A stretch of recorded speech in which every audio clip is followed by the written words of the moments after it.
There's a special blessing for the church through the Jewish people. Do you know what it is? Is it possible that the church has lost a special blessing from God?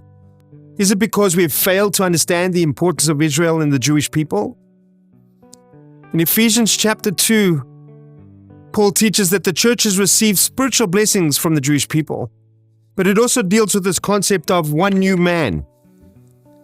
Paul points out that this one new man is composed of both Jewish and Gentile believers. And for the church to keep her balance, she needs both Jew and Gentiles united in this one body. However, because of the failure to proclaim the gospel to the Jewish people, the church has indeed lost her balance. And many of our church splits and doctrinal problems have arisen because there were no Jewish believers to provide any context for the scriptures that we were reading. And those who fail to share the good news of the Messiah with the Jewish people are automatically depriving themselves and the church from this special blessing by God. And Paul warns again in Romans chapter 11, specifically starting in verse 13, "But if some of the branches were broken off, and you, being a wild olive, were grafted in among them, and became partakers with them of the rich root of the olive tree, do not be arrogant towards the branches.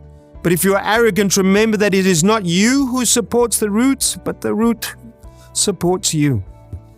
This is the exact area where covenant theology has failed because of this confusion between who is Israel and who is the church. And a theology of any kind that leads to a failure to proclaim the good news to Jewish people shows to be guilty of boasting over the branches.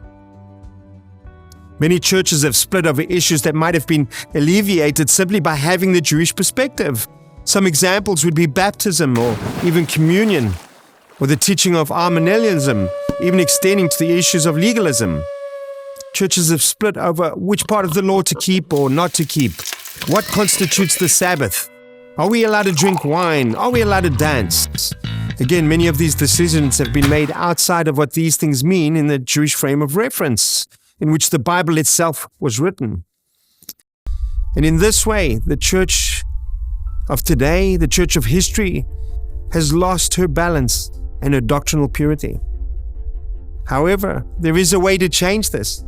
It is a way to change this course that we're on, and that is to bring the Jewish people the good news that Jesus, Yeshua, is the Messiah and that He has come. After all, the scriptures teach in Romans 1:16, "For I am not ashamed of the gospel, for it is the power of God for salvation, to everyone who believes, to the Jew first, and also to the Greek." And again, Paul in Romans 15 shows that Gentiles share in the spiritual blessings of the Jewish people and are indebted to return this blessing. And you can do this through praying for Jewish people, sharing the good news of Messiah, that Jesus is the Messiah of the Jewish people, and even contribute your own resources to the work of the Lord. After all, God's redemptive strategy is anchored in Jerusalem, for salvation is of the Jews. New covenant redemption has its beginning in Jerusalem, and its closure upon the return of Messiah Jesus will be in Jerusalem. The return of Jesus is dependent upon the repentance of Israel. For Jesus the Messiah uses His own words, and He says this, "For I tell you, you will not see me again until you say, 'Blessed is He who comes in the name of the Lord.'"